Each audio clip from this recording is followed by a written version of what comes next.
Coucou. Parce qu'il ne vaut mieux tard que jamais, j'ai eu l'idée, genre à J- pas beaucoup, de faire une petite vidéo de ce qu'il faut prendre pour faire l'ultra rando trail. Allez, je te montre ça. En premier lieu, il va te falloir une motocyclette. Celle-ci est fortement adaptée au Limousin. Mais bon, après, si tu viens avec ta GS ou ta T7, ça passe. Il n'y a pas de souci. Les recons, on les a faites. Avec le Gaël, il avait une T7 World Red et c'est passé partout. Mais bon, on a laissé des petits passages coquins quand même. Mais ils seront notés sur la trace, ne t'inquiète pas pour toi. En parlant de ta motocyclette, assure-toi vraiment qu'elle soit révisée pour faire ça.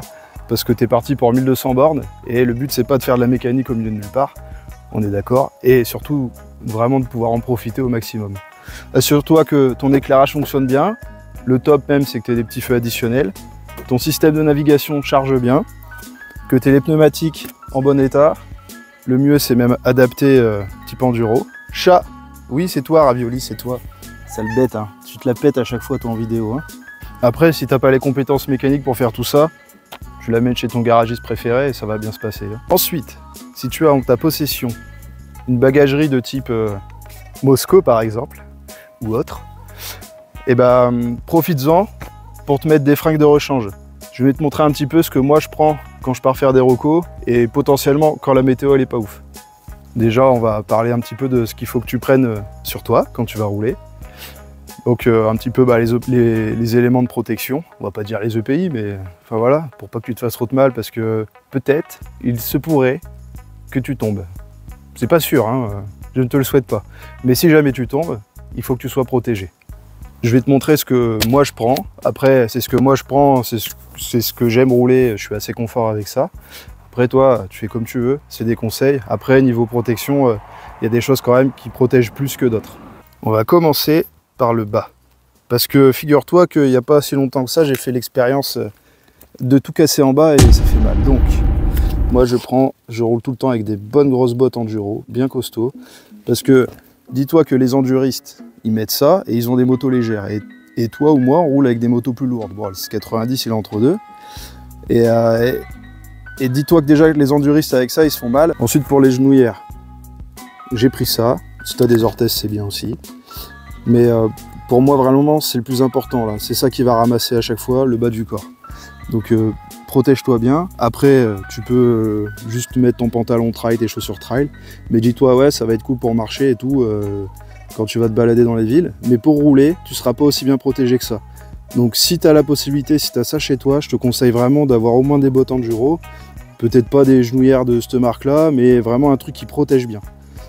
Et tu seras beaucoup plus en sécurité. Et si tu fais une petite chute, ça va pas t'impacter comme si tu avais des toutes petites genouillères. Il se pourrait, par exemple comme l'année dernière où il a plu pas mal, que tes bottes soient trempées. Alors tu peux, si tu as la chance d'avoir ça chez toi, moi j'ai investi du coup depuis un petit moment, j'ai des sèche-bottes thermiques, hein, ça marche comme un sèche-cheveux, sauf que c'est un tuyau qui va dans la botte. Après si tu es un gitan, ce que j'ai fait très longtemps, tu prends du petit journal avec toi au camping, et comme ça le soir, clac, tu le bourres au fond. T'hésites pas, tu prends la dose, et ça va t'absorber l'humidité, et le lendemain elles seront un peu moins humides. Ça veut pas dire qu'elles seront sèches, mais moins humides. Et après surtout le truc qu'il va faire, prends beaucoup de paires de chaussettes, et même tu peux en prendre avec toi sur la moto, direct en roulant, et à midi, bim, tu changes la paire, et déjà tu seras un peu mieux, ou même des chaussettes étanches. Ensuite, bien évidemment, le pantalon, et après on va commencer à monter. Donc moi, pareil, j'ai un plastron, j'ai pas une veste type trail voyage, j'ai un plastron carrément qui bouge pas. Comme ça, ça me permet d'être modulable. Je peux juste mettre un petit chasuble et j'ai le plastron si jamais il fait chaud. Bon, il y a peu de chances qu'on crève de chaud aussi. Et ensuite également, eh ben, j'ai la petite veste avec directement mon système d'hydratation dedans.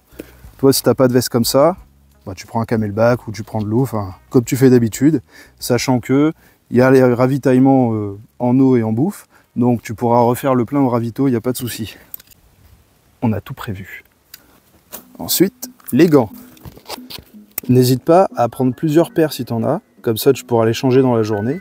Et ou alors même si vraiment tu en as plein, le top c'est que tu en aies 2 pour le premier jour et 2 pour l'autre jour. Ou sinon ça aura le temps un peu de sécher dans la nuit.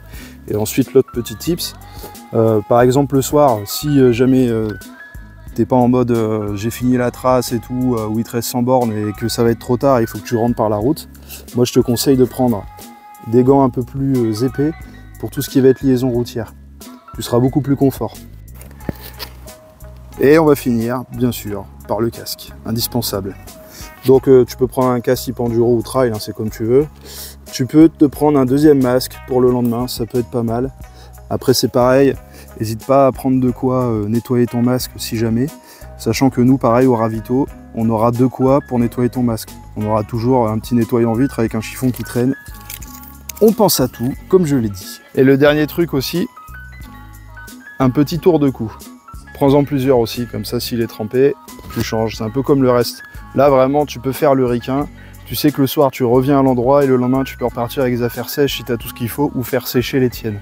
D'ailleurs en parlant de faire sécher, je te conseille aussi de prendre de quoi étendre les vêtements pour qu'ils puissent sécher dans ton bagalo ou à l'abri. Si t'as pas les thunes pour avoir ces magnifiques Mosco ou si t'es pas sponsor, il y a la technique, tu prends un sac quelconque et tu fais ce qu'on appelle une cheminée. Tu mets un pauvre sac poubelle là. Et comme ça, ton sac, il devient étanche après, tout simplement. Et lui, bah, soit tu le gardes sur ton dos et tu as l'habitude de rouler avec un sac à dos, soit tu l'accroches derrière ta belle motocyclette. Petite chose à prendre avec toi, une petite trousse à pharmacie. Tu n'es pas obligé de prendre le truc, comme on dit, de combat, comme moi, avec garrot et tout. Par contre, ce qui est pas mal, c'est de prendre des petits pansements. Parce que si tu te fais un petit bobo, un petit truc, au moins, ça te protégera un petit peu ta blessure. Après, tu n'es pas obligé de prendre un désinfectant, mais bon, prends-en un, mais déjà, dis-toi que tu auras de quoi te désinfecter de toute façon au fourgon, au ravito, mais au moins ça te permet d'attendre ça. Ensuite ça, je le mettrai même pas dans la trousse à pharmacie, je le mettrai accessible, parce que là derrière on a pas mal qui sont pris des trucs dans les yeux. Donc du sérum fi accessible c'est bien, des bouchons d'oreille, tu verras si t'as pas l'habitude de rouler avec ça, au début c'est bizarre, mais après tu peux plus t'en passer. Ensuite ça, alors t'as la chaîne de tronçonneuse, enfin type tronçonneuse manuelle, ou après tu as la scie délagage pliable. Une chose que je n'ai pas posée sur la table, c'est une sangle, pour aider éventuellement tes potes à se sortir d'une galère de type boueuse ou autre.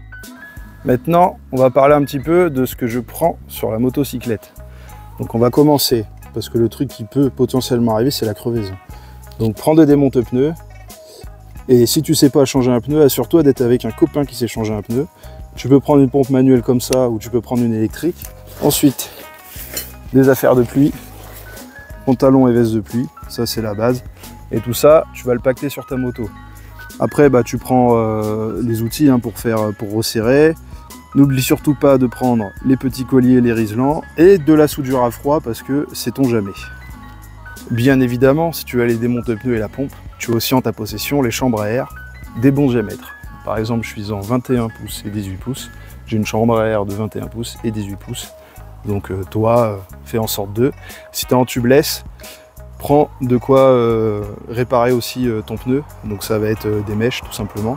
Donc prends le kit avec toi, sachant qu'avec nous, on aura de quoi dépanner.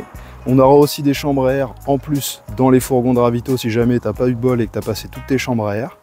Et si jamais tu n'as pas de chambre à air, tu sais ce que tu fais. Tu contactes le mec de Mecastor et sache qu'il vient, tu vas pouvoir le toucher pour de vrai parce qu'il sera à l'événement et il t'amènera des magnifiques chambres à air. Même si au ravitaillement on a à manger, il y aura du sucré, du salé. Moi je pense quand même que c'est assez intelligent que tu prennes avec toi des petites barres énergétiques, genre des trucs de vélo que tu as chez Decat là. Comme ça, si vraiment à un moment tu sens que tu n'as plus de jus, que tu as cramé pas mal de calories, tu reprends ça et ça va te relancer. Et après, tu pourras te poser au prochain ravito et t'envoyer un peu plus de quoi cramer. Maintenant qu'on a dégrossi un petit peu tout ce qui va être matos, on va parler un petit peu plus de comment ça va se passer sur l'événement. Donc je te demande de prendre avec toi de quoi réparer tes crevaisons. C'est parce que nous, on peut venir te dépanner, il n'y a pas de souci. Mais après, ça peut prendre longtemps. Et du coup, c'est dommage parce que ça va te faire perdre du temps pour profiter de la trace. Je vais te faire déjà un pré-briefing avant le briefing. C'est beau ça quand même. Hein. Donc quand tu vas arriver, tu vas déjà aller faire, tu vas prendre possession, on va dire, de tes lieux au camping, tu vas aller garer ton véhicule, descendre ta moto, et ensuite tu vas venir avec ta moto pour faire l'enregistrement. En fait, l'enregistrement c'est très simple. Hein. Moi j'ai le listing de ceux qui ont pris, qui sont enregistrés à l'événement, et je coche. Et surtout, je vérifie quelque chose qu'il ne faut surtout pas que tu oublies, ton permis de conduire. C'est le seul document que je dois vérifier sur l'événement, c'est tout. Le permis de conduire, pas une photocopie. L'original. Si t'as pas ça, je suis désolé, c'est demi-tour et t'es pas remboursé. Voilà, donc assure-toi d'avoir ton permis de conduire, surtout quand tu viens.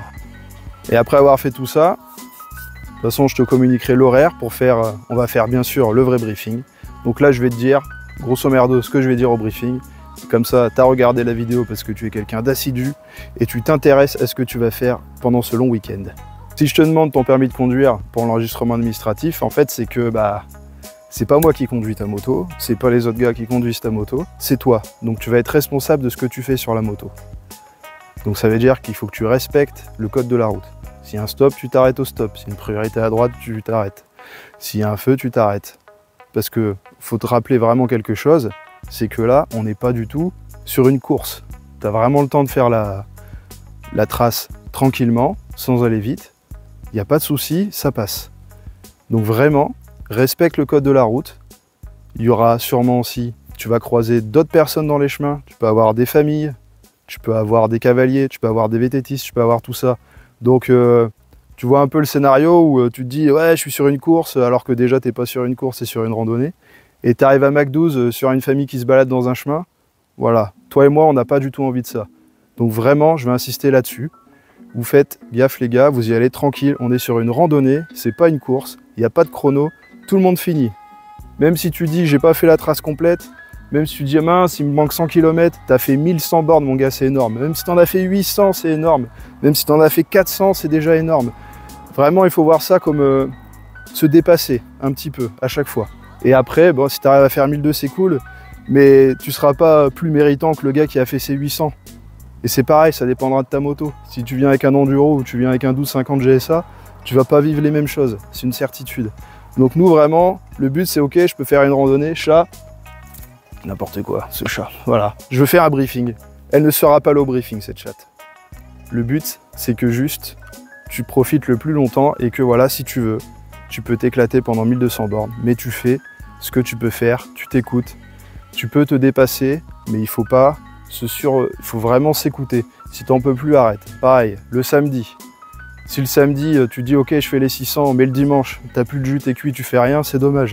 Il vaut mieux faire des fois une journée du samedi un peu plus courte, et pourquoi pas faire celle du dimanche plus longue. Et après, c'est pas grave, t'inquiète pas, tous les ans, on va le refaire l'URT. Donc tu pourras venir à chaque fois dépasser un petit peu les distances que tu vas faire sur les randonnées. Mais je le répète, c'est pas une course, il n'y a pas de chrono, on s'en fout de combien il y a de finishers. Tout le monde sera finisher. C'est vraiment le leitmotiv de cet événement. Tu seras un ultra randonnien. Bien évidemment, comme dans toutes mes vidéos, en description, je te mettrai les liens. Tu auras le lien pour aller sur le site du mec de Mecastor pour commander ce qui te manque avant l'événement parce qu'il vient. Comme je dis, tu pourras même le toucher si tu veux. S'il est d'accord, parce que le consentement, c'est important. Et également aussi, je vais te mettre une petite checklist dans la description. Comme ça, quand tu fais ton sac, tu coches. Et normalement, tu seras pas loin de la vérité. Un dernier point avant de clôturer cette vidéo. Donc on a fait les recos. En tout, on a quasiment reconnu 2000 km pour faire les 1200 km là, que tu as de traces. On y a passé pas mal de temps. Donc je te demanderai de ne pas t'amuser à la partager partout. Juste pour respecter ce qu'on a fait tout simplement. Et aussi pour que tu te respectes un petit peu. Voilà, c'est le minimum. Et quand on a fait les recos, c'était l'été. Là, pas de bol, comme chaque année, il y a une petite tempête avant l'événement. Donc il se pourrait qu'il y ait des arbres de coucher. Donc ça, c'est des choses, hélas, qu'on ne maîtrise pas. La météo, c'est la seule variable qu'on ne maîtrise pas. Donc on espère toujours qu'il fasse beau. Mais voilà, on n'est jamais à l'abri qu'on se tape une petite tempête avant. C'est pareil, on n'est jamais à l'abri que tu aies un forestier qui soit passé dans un chemin et qui ait fait des ornières comme ça. Quand il y a des difficultés comme ça, après c'est simple, demi-tour, vous coupez par la route, vous reprenez plus loin la trace, ce sera plus simple. Tout ça, de toute façon, je vais le rappeler, je vais le redire au briefing. Et cette année même, on va envoyer 2 marshals devant pour essayer vraiment de dégrossir et faire en sorte que l'expérience, elle soit full pépite. Pour la météo, c'est une danse pour ne pas qu'il pleuve. Alors, devant vos yeux ébahis, je vais faire des pas de danse.